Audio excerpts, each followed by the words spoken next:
Martires ang protektor ng salin ni Rodrigo Duterte.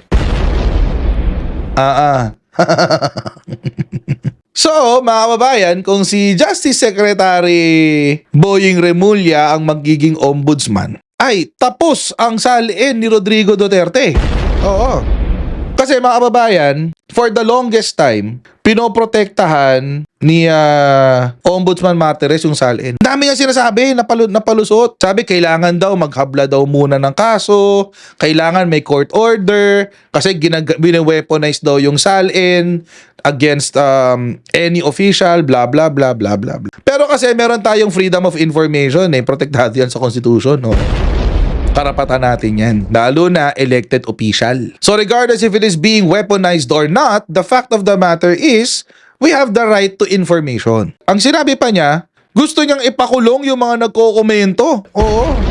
Gusto niyang magbigay ng penalty sa mga tao, sa mga journalists na magko-comment negatively doon sa salin. Ay, hindi naman po pwedeng ganun. Yan naman po ay mag-i-impinge sa ating freedom of speech na protektado rin ng ating konstitusyon.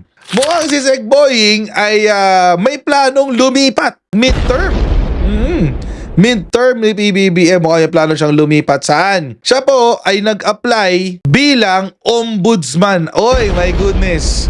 Ay, delikado dito si Duterte.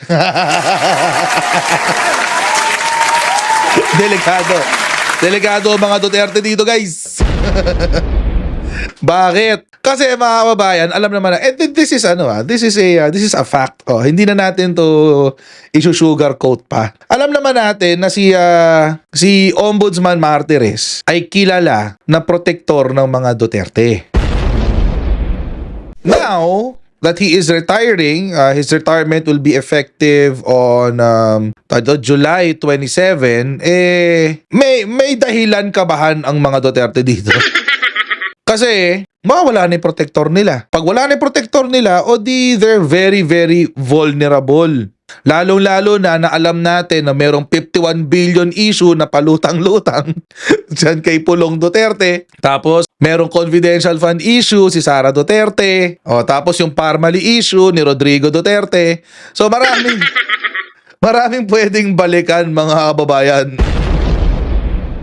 The stakes in the search for the country's next ombudsman just got higher, with Justice Secretary Jesus Crispin Remulla reportedly throwing his hat into the race. Politico learned. Sabi, an scooper confirmed that Remulla has submitted his application to the JBC, which is accepting applications and recommendations for the post until July 4. The new ombudsman will replace Samuel Martires, whose term ends on July 27. Ang saya-saya, di ba? Sana matuloy si Remulla, no, mga kababayan. Pero alam niyo, mga kababayan, kung bakit napaka big deal nitong ganap na to? Big deal ito, mga kababayan, kasi for the following reasons. Una, si Martires ang protektor ng salin ni Rodrigo Duterte.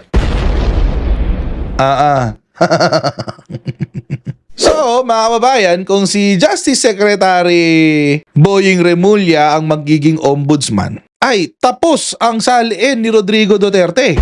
Oo. Good luck sa impeachment. Baka i-volunteer pa yung salin. Kasi mga kababayan, for the longest time, pinoprotektahan ni Ombudsman Martires yung salin. Ang dami nga sinasabi, napalusot.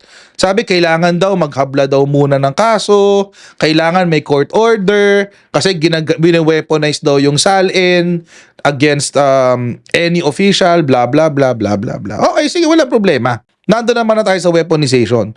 Pero kasi meron tayong freedom of information, protektado yan sa Constitution, no? Karapatan natin yan, lalo na elected official. So regardless if it is being weaponized or not, the fact of the matter is, we have the right to information. So hindi mo dapat yan ginawa ng ombudsman. Ang sinabi pa niya, gusto niyang ipakulong yung mga nagko-komento. Oo. Gusto niyang magbigay ng penalty sa mga tao, sa mga journalists na magko-comment negatively doon sa salin. Ay, hindi naman po pwedeng ganun. Oo. Yan naman po ay mag-i-impinge sa ating freedom of speech na protektado rin ng ating konstitusyon. Second reason is, si Ombudsman ay nag-iimbestiga ngayon sa Duterte arrest. At ito po ay nanggaling sa submission ng chairman's report. Okay? Ito ho, yung kay Amy Marcos. Take note mga kababayan na yung kanya pong isunumite ay the chairman's report only. Hindi pa ho ito final committee report. Pinatulan ni Ombudsman Martires yung hindi pa napipirmahan o pinag-aagrihan ng mga senador na committee report. Oo. Parang preliminary report lang to eh. Ngayon, dahil merong ongoing na investigation ng Ombudsman dito sa Duterte arrest, kung si Boying Remulla ang maging Ombudsman, good luck dun sa ongoing investigation. Good luck sa'yo, Amy Marcos. Pero syempre, paiikutin ng mga kalaban yan. Paiikutin ng mga Duterte yan na, conflict of interest, blah, blah, blah, blah, blah, blah. Talaga, conflict of interest. Kayo nga, hindi naglalabas ang salin eh. Labas muna ang salin. So, ito yung sa Duterte, kay Rodrigo Duterte. Ito yung sa tatay. Paano yung sa anak? Meron din sa anak. Ombudsman and House clash over Sarah's case.